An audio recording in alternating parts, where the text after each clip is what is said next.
Hello maman et bienvenue sur Balance ton accouchement, le podcast qui recense les histoires d'accouchement, qu'elles se soient bien ou mal passées, car toute histoire mérite d'être entendue.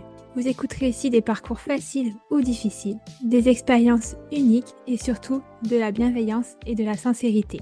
Alors que tu sois maman, papa, futur papa ou simplement intéressé par l'accouchement et par ce qu'il fait traverser aux femmes et aux hommes, tu es le bienvenu par ici. Moi, je suis Rebecca, maman de 2 enfants et complètement bouleversée par les accouchements et la maternité. Alors, sans plus attendre, voici le nouvel épisode du jour.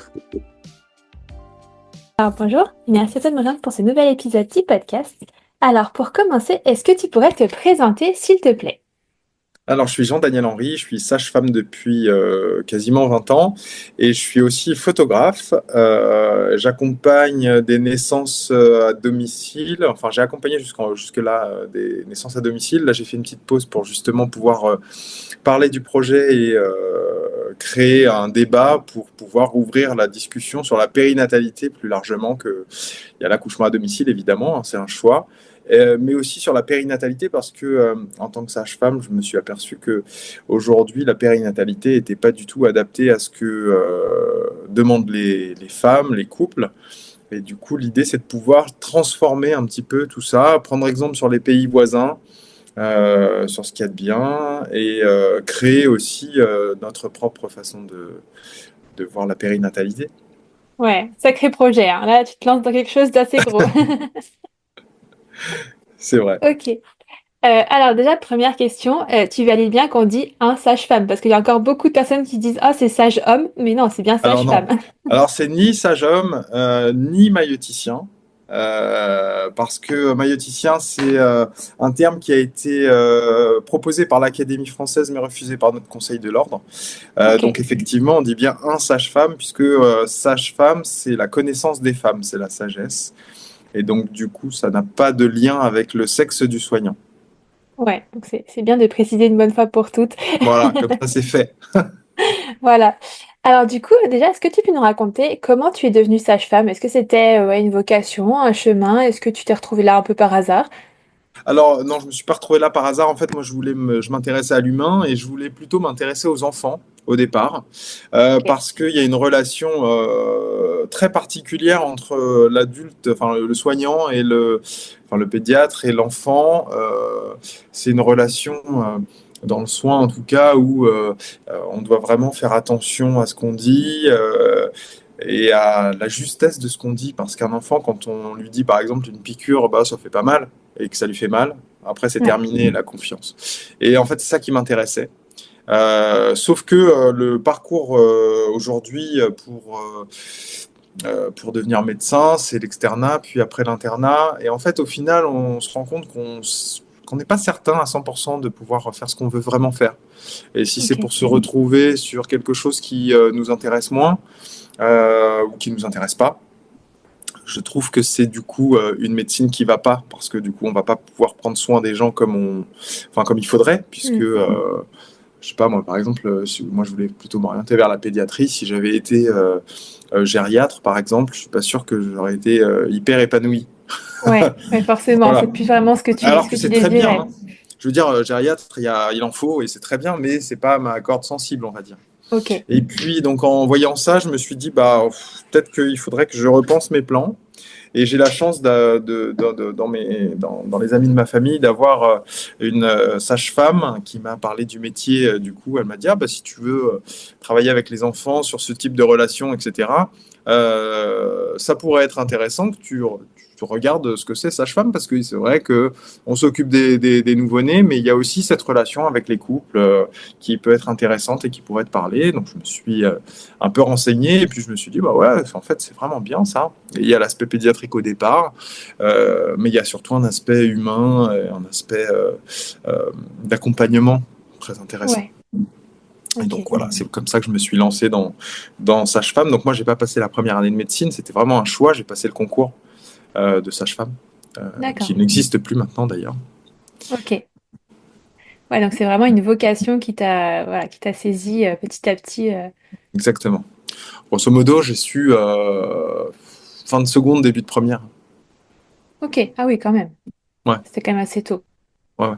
Avant, c'était plutôt, voilà, je savais que je voulais être dans le soin, dans l'humain. Et arrivé au lycée, ouais, c'est là où j'ai commencé à devenir, enfin voilà, à être un peu plus précis sur ce que je voulais faire. Ok.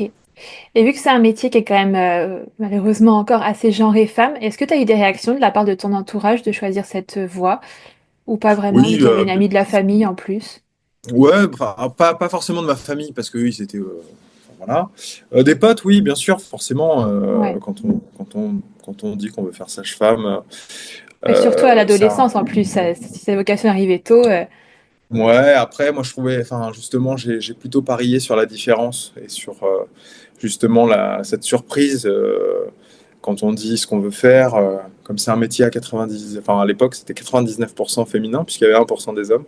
Ouais, Aujourd'hui, il y a 2%. On augmente c'est quand vachement. même pas fou. Euh, Mais non, c'était plutôt, moi j'ai plutôt pris le contre-pied justement du truc atypique, Ok. plutôt que de me fixer sur c'est très différent, etc. Voilà, moi j'étais plutôt dans le ouais, dans l'atypisme et dans le euh, ouais, sur ce versant-là plutôt. Ok. Ouais, c'est un bon choix. Et du coup, est-ce que dans ta carrière, tu sens que le fait que tu sois un homme, ça change un petit peu la manière dont les patientes te perçoivent ou pas du tout? Alors oui, ça change parce qu'on n'a pas le même, on n'a pas forcément le même abord sur les choses que nos collègues femmes, même si ça se rejoint évidemment. Mm. Euh, mais non, je dirais que peut-être aujourd'hui, avec tout ce qui se passe en termes de sororité, peut-être qu'aujourd'hui, ça tend à changer et à être un peu plus compliqué quand même. Ok. Même si, pas pour toutes les femmes, évidemment, mais moi j'ai l'impression, en tout cas. Ah ouais. C'est pas quelque chose de forcément établi, mais euh, aujourd'hui, la sororité, elle se développe énormément, ce qui est très bien et en même temps, ce qui est très limitant, je trouve, Ok. parce que finalement, euh, moi je suis plutôt pour l'adelphité, c'est-à-dire aimer les humains, Ouais. tous se soutenir. Et je pense que le combat féministe pourra avancer d'autant plus si on est tous dans ce move-là, quoi. Oui. Euh, je pense que les hommes, il y a eu voilà, le patriarcat, etc. Il y a eu des freins, mais je pense qu'aujourd'hui, il vaut mieux qu'on travaille tous ensemble, main dans la main, pour avancer vers une société plus ouverte et plus respectueuse de chacun, que de se combattre les uns les autres. Parce que parfois, dans les discours ultra féministes, des fois, c'est un peu les femmes contre les hommes, etc. Enfin, Ouais, c'est pas voilà. un combat, quoi. Et c'est... Et ouais, c'est ça. Moi, je pense qu'il faut tous se tenir par la main et regarder ce qu'on veut vraiment comme société et avancer dans ce sens-là. C'est-à-dire, effectivement, que les hommes prennent part à ce combat, mais que ça se passe ensemble, en fait. Je trouve que c'est plus. Voilà. Enfin, Ouais. voilà. Après, c'est ma vision des choses. Mais Ok. Bah, c'est vrai que c'est étonnant. J'aurais pensé que tu m'aurais dit que les mentalités, du coup, s'ouvraient, que c'était plus simple maintenant, mais au final, c'est plutôt l'inverse, du coup. bah, c'est plus simple. C'est plus simple. Oui, c'est plus simple que quand les hommes étaient interdits en salle de naissance en 82. Ouais. Mais ouais, le courant actuel, il est pas simple en fait, en vrai. Ouais. Le courant actuel, euh, il est pas aisé pour les femmes entre les violences gynéco-obstétricales, entre les violences intrafamiliales, les féminicides, tout ça.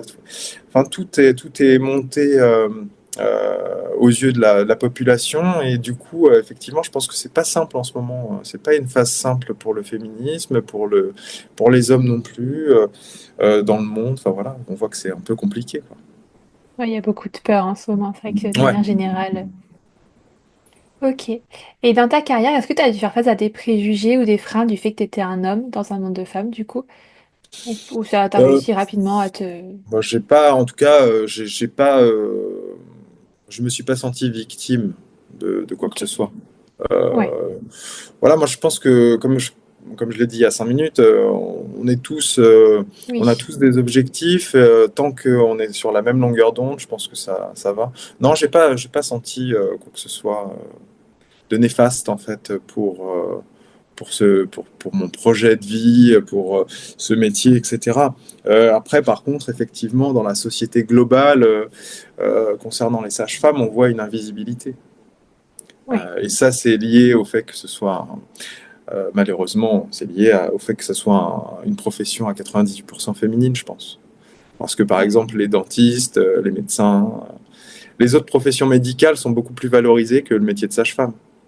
Oui, clairement, parce que la sage-femme, c'est un peu l'entre-deux, Bah, c'est- enfin, pas vraiment reconnue ouais. comme un médecin, alors qu'elle fait quasiment tout pareil, Et quoi. pourtant, ça fait partie des 3 professions médicales qui existent en France, hein. C'est médecin, dentiste et sage-femme, hein. Il n'y en a pas d'autres. On Ok, n'est pas ouais. paramédicaux. Mais par exemple, si on regarde, en tout cas en libéral, si on regarde les salaires, on va dire, le bénéfice annuel net, hein, hors charge, etc., un dentiste, il est aux alentours de 78 000 euros par an. Un médecin, Hmm. il doit être dans les mêmes proportions. Et une sage-femme, en moyenne, elle est à 25 000 euros. Et ouais, n'a rien à Là, voir. on est sur une différence qui est quand même très, très marquée. Ouais, Voilà. ouais, c'est sûr. Donc, c'est plutôt cette différence-là qui, moi, en tout cas, résonne. Chez mes collègues aussi, j'imagine. Mais voilà, c'est une injustice claire et, Ouais, par rapport au métier en lui-même, quoi. bah oui, par rapport aux responsabilités, par rapport à tout ça. Je veux dire, on a la responsabilité d'une mère et d'un enfant. Hmm. Ce qui n'est pas le cas pour un dentiste qui a une responsabilité quand même sur des dents, quoi. Ouais, c'est légèrement réduit. Ouais, quand on voit le prix d'un appareil dentaire et le prix d'un accouchement, on se pose des questions quand même. Ouais, c'est clair. Ah, mais ça, on s'en rend pas compte en tant que femme qui accouche. Ouais, On se rend pas compte que l'accouchement, ça coûte de l'argent aussi. ouais. Et alors c'est drôle parce que j'en parlais à une collègue hier, enfin pas une collègue, mais enfin une femme hier, une patiente. Et du coup, je vais en profiter pour le dire là, puisque ça va peut-être intéresser vos auditeurs. Un accouchement, c'est pour une sage-femme, ça comprend le suivi du travail, l'accouchement en lui-même et les 2 heures après l'accouchement. Ok, Et ça, c'est facturé à la sécurité sociale 350 euros. ok. On sait qu'un travail, en général, ça prend quelques heures. Un Ouais. accouchement également. Donc, si on fait un calcul rapide, 350 euros pour, mettons, allez, le travail dure 5 heures, l'accouchement, on est 1 heure d'accouchement, 2 heures, ça fait, allez, sur 10 heures, on va dire. Et c'est rapide 300 encore. Ouais, 350 euros pour 10 heures avec les responsabilités qu'on a. On est à 35 euros de l'heure. Ouais, c'est pas fou, hein. Et c'est brut, c'est pas net. Et C'est-à-dire ouais. qu'il faut enlever la moitié de charge. Donc on n'est pas très loin du salaire minimum. Avec les responsabilités qu'on a, c'est quand même honteux qu'en France aujourd'hui, les sages-femmes soient considérées comme ça. Ouais, c'est clair. Surtout quand tu remets en relation par rapport aux autres professionnels de santé, là, Oui, ça devient parce que fou, quoi. par exemple, vous accouchez en clinique, la sage-femme appelle le médecin, il vient, il a la même cotation que nous, hein, sauf que Mm. lui, c'est l'accouchement. Ouais. Donc il va prendre 350 euros pour l'accouchement, c'est-à-dire lui, on l'appelle, la tête est quasiment dehors. Ouais. Et après, il rentre chez lui. Donc c'est pas juste.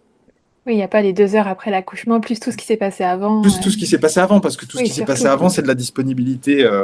Enfin voilà, c'est un travail. Donc Ouais. on dit que tout travail mérite salaire, mais là, sur ça, je ne vois pas. Et je vois pas Mm. comment l'État peut se justifier là-dessus, par exemple. Mais on ne lui pose pas la question. Non, parce que c'est complètement inaperçu, effectivement. Ouais. Voilà, donc c'est une petite info, mesdames et messieurs, Ouais. qui écoutez.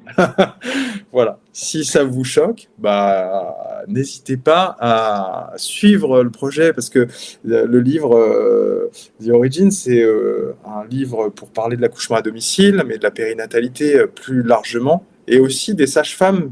Hein, là, aujourd'hui, actuellement, il y a 5 sages-femmes qui sont poursuivies par l'ARS dans le sud-ouest parce qu'elles font des accouchements à domicile. Donc, on n'est ni bien rémunéré, ni défendu, on est plutôt chassé. Et Ouais. ça, c'est quand même questionnant. Dans un pays où, normalement, c'est liberté égalité, fraternité. La liberté, quand on décide d'accoucher à domicile, ou quand on a un projet même, déjà, il faut que les structures elles soient ouvertes pas loin de chez soi. Les maisons de naissance, il n'y en a que 5 pour l'instant, d'autres qui vont ouvrir, mais il faut être à moins de 30 minutes de la maison de naissance. Donc, tout le monde ne peut pas y accéder. Donc, l'accès aux soins, Oui. on peut se poser la question. La liberté de choix, c'est pareil.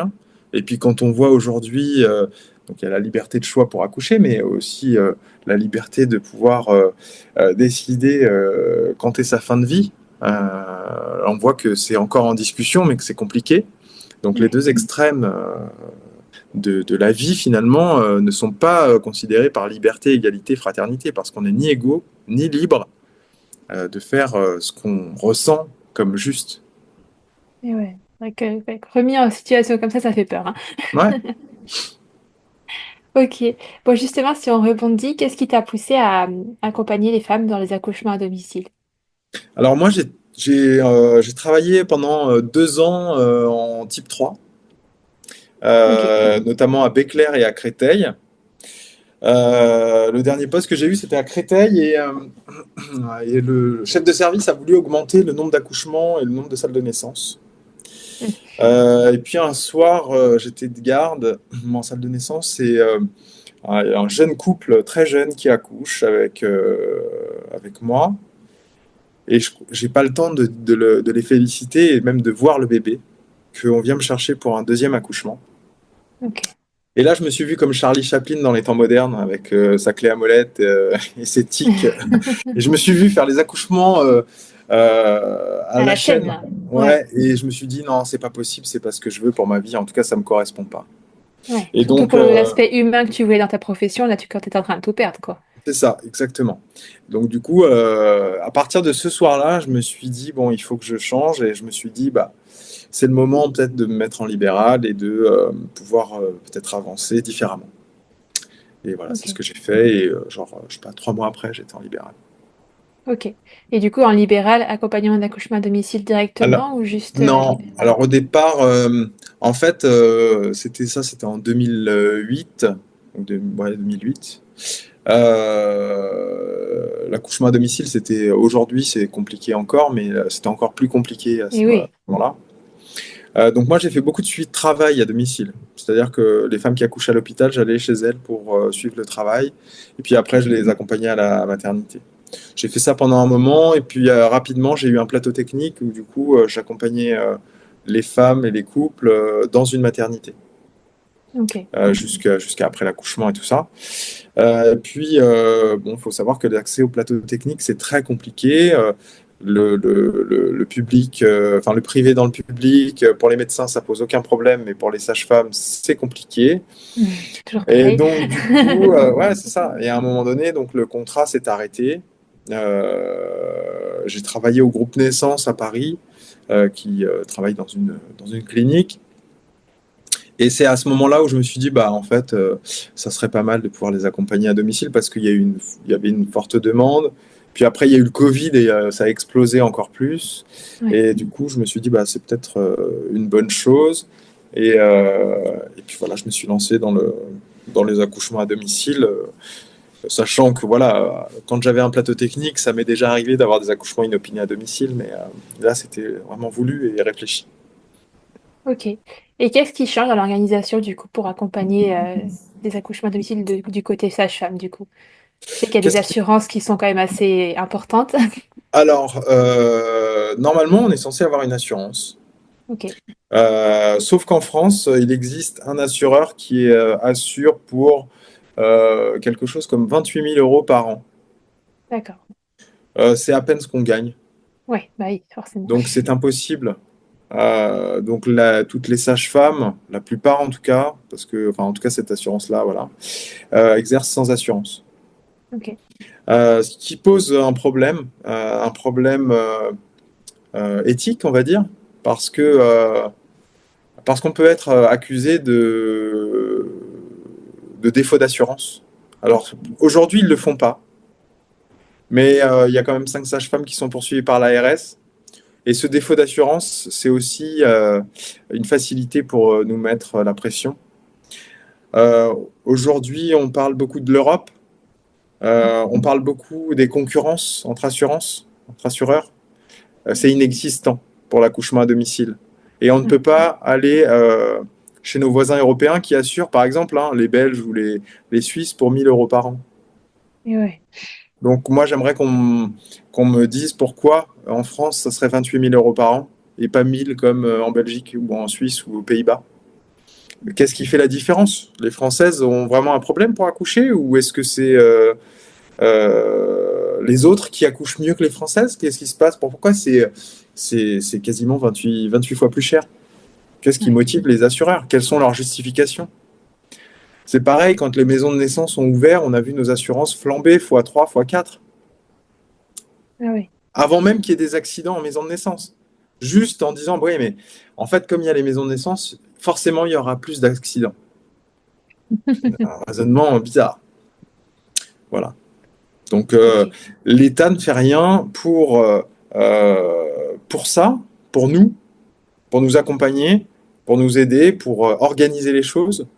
Aujourd'hui, ce sont les sages-femmes qui pratiquent les accouchements à domicile, qui se regroupent en associations, qui s'entraident, etc.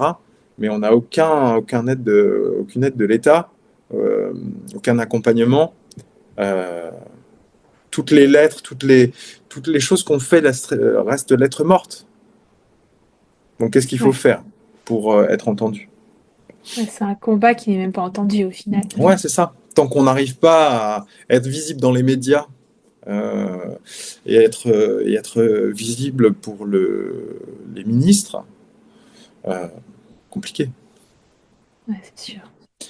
Et du coup, Ok. c'est le but de mon projet de livre, c'est de justement pouvoir être visible et, euh, et aider les couples et les femmes et les sages-femmes à pouvoir voilà, travailler correctement et dans de bonnes conditions.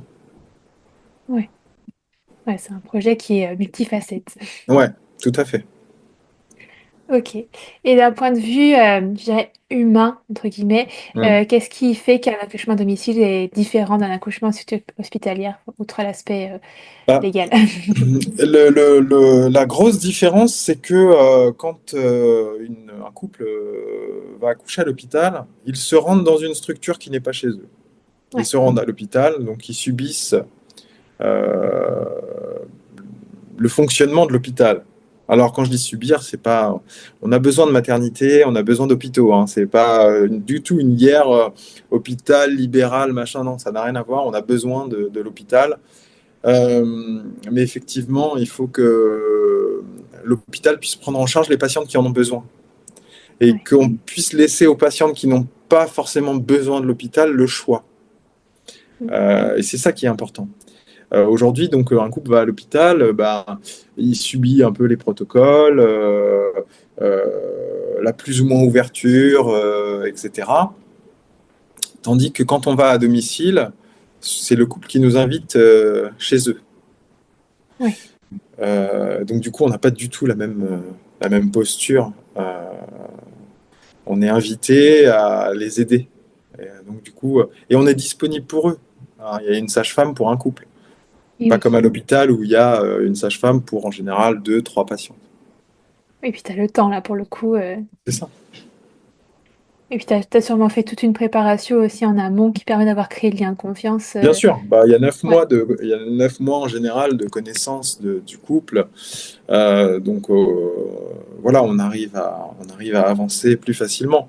Mais ça n'empêche qu'il peut y avoir aussi des désagréments sur un accompagnement à domicile. Euh, voilà, ça peut arriver aussi. C'est pas non plus euh, la perfection tout le temps. Oui. On essaye, mais bon, on est humain. On est Oui, humain. c'est sûr. Ok, si une femme vient te voir et te dit j'hésite entre l'accouchement à domicile et l'accouchement en structure hospitalière, qu'est-ce que tu pourrais lui dire, toi? Que ça doit être son choix de base, ça doit si elle décide d'accoucher à la maison, ça doit être un désir non seulement d'elle, mais aussi de son compagnon, ou de Mm. son accompagnant en tout cas. Euh, et que quand on décide d'accoucher à domicile, on n'accouche pas à domicile grâce à la sage-femme. Ouais. On accouche grâce à soi. La personne qui va faire en sorte d'accoucher à la domicile, c'est la patiente, le couple. Mm. Nous, on est simplement là pour assurer une certaine sécurité, pour pouvoir transférer quand c'est nécessaire de transférer, pour pouvoir donner les bonnes infos au bon moment. Mais la réussite d'un accouchement, c'est avant tout le couple. Ouais. Ouais, d'être préparé, de se soutenir. De se soutenir, de vivre l'instant et de pas attendre, de la sage-femme un miracle. Hein. Je veux dire, un accouchement à domicile, nous, on est là pour surveiller et donner des conseils, évidemment. Mais tout ce qui est antalgie, etc., ben, c'est la patiente qui doit gérer. Ouais. Nous, on peut pas faire de péridurale, on peut pas faire Et oui. de gestes à la maison. À la maison, on ne fait strictement rien.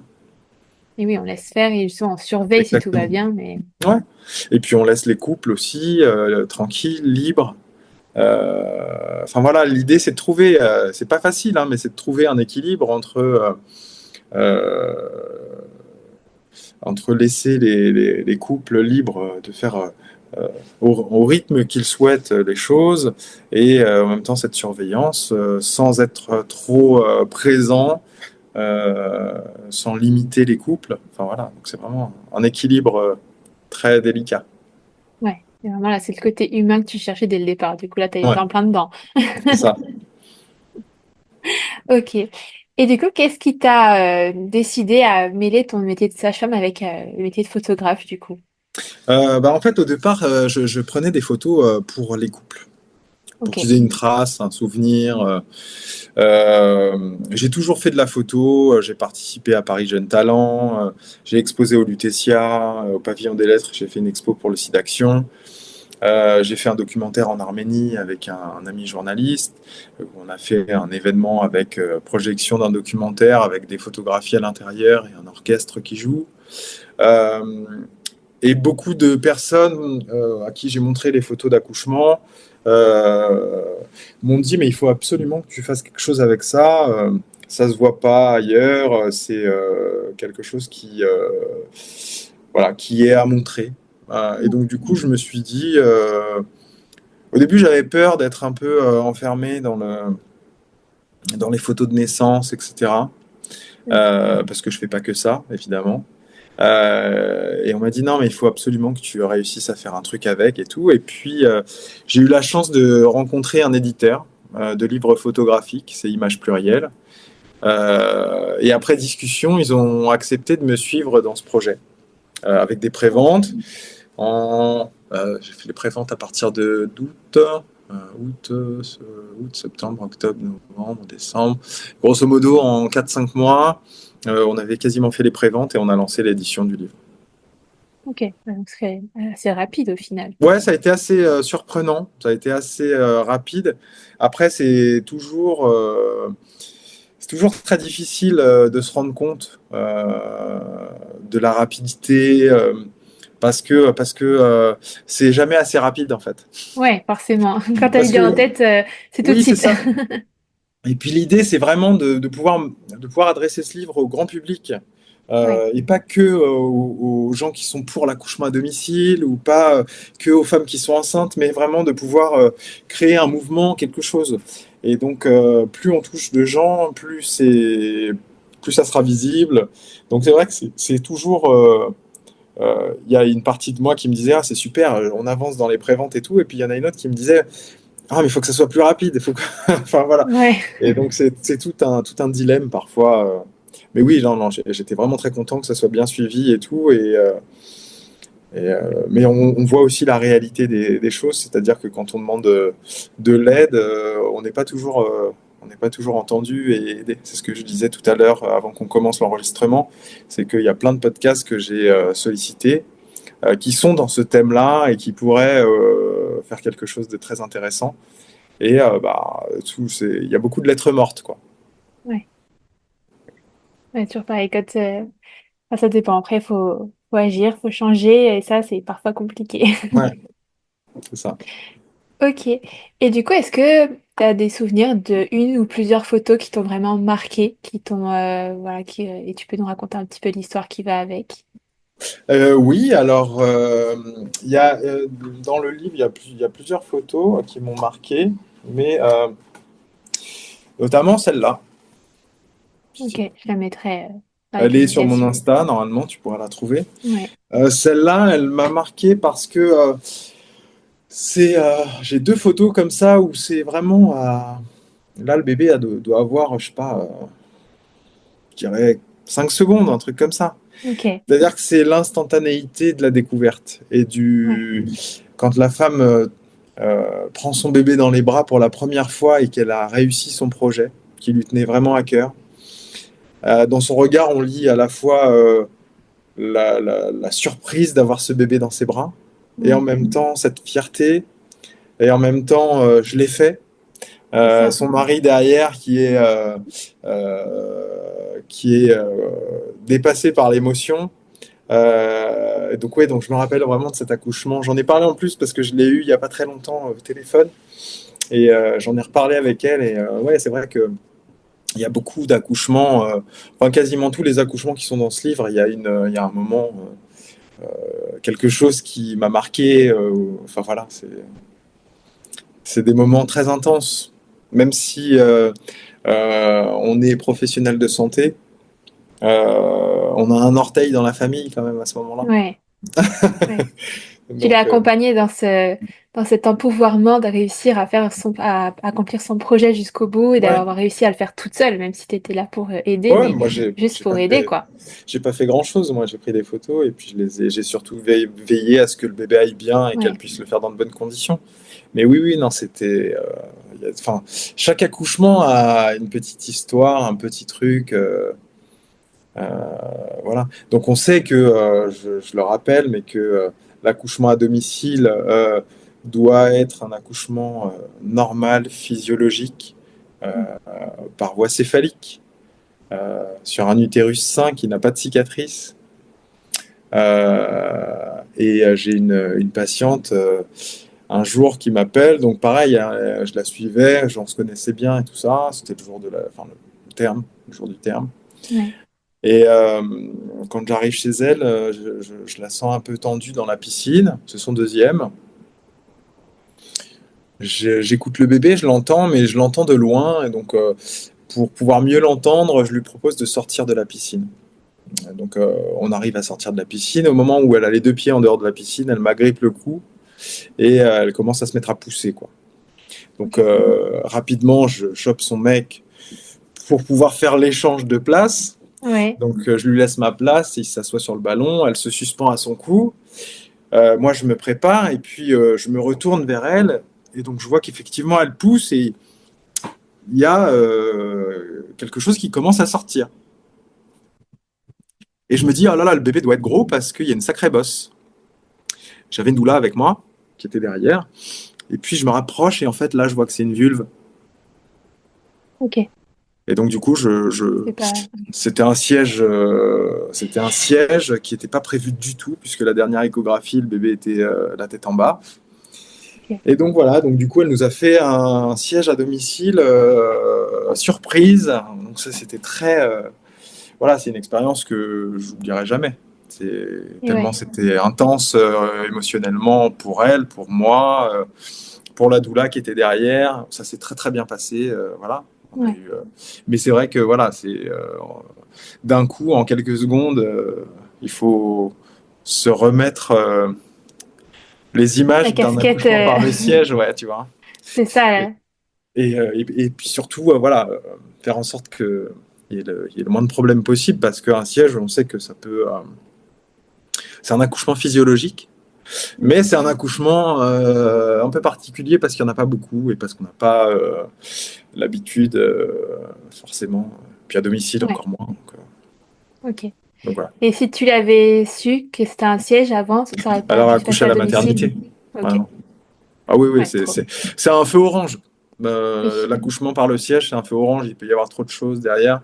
On ne peut pas prendre cette responsabilité, non seulement pour cette femme, ce couple, mais surtout pour les autres sages-femmes et les autres femmes qui veulent accoucher à domicile. C'est-à-dire que chaque chose que nous, on va faire en tant que sage-femme peut avoir une répercussion sur toutes nos collègues. Ouais. L'idée, c'est que l'accouchement à domicile soit autorisé et qu'on puisse travailler dans de meilleures conditions. Donc Oui. le but, c'est de ne pas faire d'entorse à des règles que on se fixe, notamment avec la PAD, sur les prises en charge d'accouchement. Ouais, c'est que tout se passe pour le mieux pour que ça puisse continuer dans ce sens, quoi. Exactement, exactement. Ouais. Et du coup, donc on a parlé beaucoup du métier de sage-femme, mais selon toi, qu'est-ce qui devrait changer quand on parle d'accouchement en France, dans les médias ou voilà, est-ce que quelque chose devrait changer aussi? Oui, énormément, énormément. En fait, comme je le disais tout à l'heure, c'est le message de ce livre. C'est-à-dire, aujourd'hui, la natalité en France, elle chute de manière importante. On est à peu près au niveau des années 50, je crois, ou quelque chose comme ça. Ouais. Donc, il y a une grosse, grosse chute de la maternité, enfin de la natalité. Pourquoi il y a une chute de la natalité? Alors, on va nous dire, il y a la guerre, il y a le réchauffement climatique, les gens ne se sentent pas en sécurité, etc. Ok. Et de l'autre côté, il y a un sondage IFOP qui est sorti il y a quelques temps qui dit que 34% des femmes aimeraient accoucher à domicile. Mm. Les résultats de la PAD, justement, montrent qu'il y a 1% des naissances qui se déroulent à domicile. Donc, je pense sincèrement que la maternité, de façon globale, aujourd'hui n'est pas à l'écoute des femmes, Ouais. n'est pas à l'écoute des projets des couples, et que les femmes, je pense, préfèrent ne pas accoucher Ouais. que accoucher dans des conditions qui ne leur conviennent pas. Et je pense que si on transformait la périnatalité actuellement en créant... en fait, je pense qu'il faut garder évidemment les types 3, les types 2, hein, c'est pas la question. Mais je pense qu'il faut absolument que les types 1 puissent revenir. En fait, il faudrait qu'on puisse avoir dans chaque maternité euh, un service physiologique géré uniquement par des sages-femmes.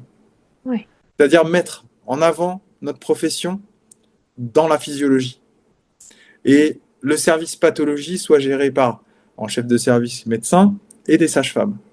Ouais. Et du coup, vraiment faire cette barrière entre les deux. Pour pouvoir offrir aux femmes qui décident d'accoucher en structure la possibilité d'accoucher dans une structure physiologique avec le moins de, enfin voilà, avec le moins d'examens iatrogènes, enfin voilà, avec le plus de respect possible. Ouais. Développer les plateaux techniques pour que les sages-femmes puissent facilement y avoir accès, voire les imposer aux structures. Ouais. Euh, et, euh, et pouvoir développer une prise en charge à domicile qui soit la meilleure possible, un peu comme aux Pays-Bas, où le SAMU pédiatrique ou adulte, par exemple, peut attendre devant le domicile de la patiente jusqu'à l'accouchement. Comme ça, Ok. il n'y a pas de retard de prise en charge et s'il faut intervenir pour X raison, on a une équipe disponible. Ouais. C'est une autre façon de voir la maternité. Je pense qu'il y a des économies de santé à faire très importantes, hein, puisque on sait qu'une nuit d'hospitalisation, c'est plus de 1 000 euros. Mm. Quand on est à domicile, il n'y a pas d'hospitalisation. C'est nous qui Et venons oui. et une visite, ça coûte 50 euros, 60 euros à la sécurité sociale. Donc il y a quand même une... Comparativement, ouais. Ouais. Et du coup, il pourrait payer mieux l'accouchement. Oui, Voilà. forcément. Donc Oui, en fait, l'idée, c'est... il faudrait arrêter de mettre en confrontation le côté médical sécure et le côté Et physiologique oui, naturel. Parce qu'en fait, c'est actuellement, ça. c'est ça. Les Parce femmes que choisissent soit une 80... structure de niveau 1, du coup, au risque que si jamais potentiellement quelque chose se passe, ça se passe pas très bien, parce que le bébé soit transféré et tout ça, ou une grosse structure énorme et qui, du coup, souvent freine un peu le côté Ouais. physiologique. Il y a pas... Je pense que c'est la meilleure solution, la meilleure alternative, c'est de coller un service physiologique et des salles de naissance physiologiques dans une maternité, qu'elle soit type 2 ou type 3, et un côté pathologique, et pas de glissement entre les deux. Mm. Sauf du côté physio à la patho, si besoin, évidemment. Mais voilà. Qu'on Ouais. n'utilise pas les physios pour le déclenchement, etc. Un déclenchement, c'est pas physio. Oui, oui, non. Donc, voilà. Ouais, puis je Et ce pense qui qu'on permet pourrait, on aussi, pourrait... Ce qui Vas-y. permet aussi, un accès aux soins à toutes les femmes pour avoir un accouchement physiologique. Parce que c'est pas juste pour certaines femmes qui n'ont pas accès ou qui n'ont pas d'argent de ne pas pouvoir accoucher physiologiquement dans une structure. Ouais. Parce que ça fait quand même une sélection, quoi. Ouais, c'est sûr. Et je pense qu'on pourrait aussi ajouter, peut-être dans les médias, arrêter de stigmatiser quand l'accouchement du type se passe mal et peut-être plus mettre en lumière quand il se passe bien. Parce que je sais Ouais, qu'à chaque fois qu'il y a un problème, bah parce ça qu'il se prend des passe, proportions folles. c'est Alors ça. qu'on peut simplement dire des fois, oui, mais il y en a tant qui se passent très bien. Ouais, bah c'est ça. Pour 99 qui se passe bien, on va parler du seul qui s'est pas bien passé. Ouais, c'est dommage. Donc, c'est un Ouais, si changement de regard. on peut avoir un rêve fou pour dans 10 ans, ça serait que voilà, cette chose se soit mise en place, que la physiologie ait repris une place plus importante. Mais je pense que ça peut aller assez rapidement à partir du moment où les décideurs politiques sont partie prenante. Ouais, C'est le but, hein. Moi, je suis en train d'essayer justement de sensibiliser les politiques par différentes actions. C'est en cours, mais voilà, c'est tout aussi l'intérêt de suivre et d'aider ce projet. Plus on sera derrière, enfin, on sera nombreux derrière ce livre, et parce que c'est un livre photo, mais c'est un livre aussi pour le droit des femmes et pour ces couples, pour tous ceux qui sont enceintes actuellement, demain, qui ont été enceintes et qui veulent que les choses changent. Euh, et ce livre-là, c'est pour se prendre tous par la main et tous avancer dans la même direction, c'est-à-dire de quelque chose de plus adapté, ouais. de moins violent. Ouais. Puis si tu nous parles plus en détail de ton projet, du coup, donc c'est un livre photo donc, qui parle aussi de la cause des sages-femmes et de la cause de l'accouchement physiologique alors. Alors en fait, c'est un livre photo où il n'y a pas beaucoup d'écrits. Ok, En fait, il y a une introduction de Florian Stoffer, la présidente de l'APAD, une introduction de ma part. Et après, il y a quelques phrases que les patientes ou les patients m'ont données ok, pour témoigner de leur ressenti. Je voulais faire un livre euh, épuré, comme l'a dit le journaliste des maternelles, de la maison des maternelles, un livre silencieux quand on tourne les pages. C'est-à-dire que ce silence, il permet l'introspection, il permet la réflexion, il permet d'analyser et de voir que finalement, tous ces gens qui ont été entendus dans leur choix ont pu accéder à quelque chose qui leur convient. Euh, ouais, L'idée, c'est que ça suscite la réflexion chez le lecteur. Que ce soit pas quelque chose qui soit. Je voulais pas faire un manifeste avec. Comment dire avec l'accouchement à domicile, il faut accoucher à domicile, etc. mm, C'est pas le but, c'est un choix personnel et c'est un choix qui est respectable. Il faut le respecter, comme on respecte le choix de femmes qui veulent accoucher avec une péridurale, qui veulent accoucher en maison de naissance, etc.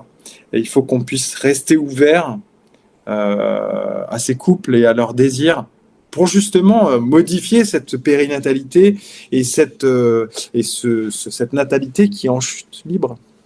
ouais, ok. Et du coup, ton livre est déjà disponible là, ça y est, ou Oui, toujours en précommande? Ouais, non, il est il est disponible. disponible en librairie sur commande, sauf s'ils ont des stocks, mais comme il est pas encore hyper médiatisé, il n'y a pas forcément de stock dans les librairies, mais voilà. Ouais, Soit sur le site d'Image Plurielle, ok. il est vendu en ligne, soit en n'importe quelle librairie en bas de chez vous. Vous y allez, vous donnez le titre et les éditions Image Plurielle et ils vous le commandent. Faites travailler les petits libraires de quartier. Ils en Ouais, ont besoin eux aussi. c'est ça. Et je crois qu'il n'est pas sur Amazon justement. Bah écoute, très bien. Ok. Si tu avais un petit message à glisser à toutes les futures mamans qui m'écoutent, ça serait quoi? Croyez en vous d'abord. Euh, Vous n'avez pas besoin de croire en la sage-femme qui vous accompagne. Elle est là pour vous accompagner, elle est là pour vous. Mais c'est en vous que vous devez croire et en votre conjoint. C'est votre projet. Euh, donc si j'avais un mot à vous dire, c'est vous pouvez le faire. Ouais. Voilà. Je crois que Il n'y a pas, c'est. y a pas meilleur message. Ouais, je crois que c'est ça en fait. C'est vraiment. Enfin, toutes les femmes, vous pouvez toutes le faire. Il faut juste comprendre que pendant des années et des années et des années, le patriarcat, mais aussi le matriarcat, vous ont mis dans la tête que l'accouchement, c'est horrible, c'est douloureux, c'est ceci, c'est cela. Mais rappelez-vous que depuis la nuit des temps, les femmes accouchent et qu'on est toujours là.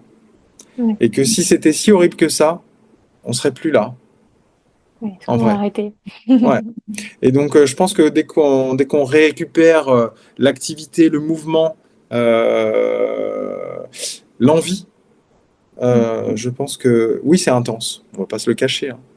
Mais c'est faisable et vous pouvez le faire.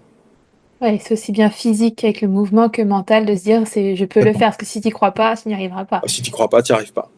Ça va Ouais. comme tout, hein. Et oui. D'ailleurs, ce livre, si j'y avais pas cru, et si mes patientes qui sont dans ce livre n'y avaient pas cru non plus, bah, ils seraient pas là aujourd'hui. Mm. Ça marche pour tout. Mais voilà, pour l'accouchement, c'est encore plus intense. Ouais. Bon, du coup, n'hésitez pas à commander ce livre auprès de toutes les bonnes librairies.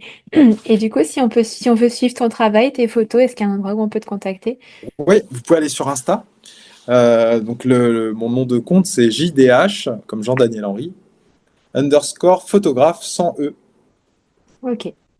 Voilà, et là, donc là, vous allez voir, bon, notamment en ce moment, je communique sur le livre, mais j'ai aussi j'ai posté plein d'autres types de photos, voilà, toujours en noir et blanc quasiment, mais Ouais. voilà, comme ça, vous voyez un peu l'univers de ce, voilà, de ma photographie.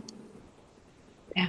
Écoute, je souhaite une belle réussite à ce beau projet. J'espère vraiment qu'il pourra porter la voix que tu souhaites porter. Parce que c'est vraiment une cause hyper importante. Surtout quand on met en Ouais, lumière tout ce que tu as dit là dans l'épisode, c'est encore plus important.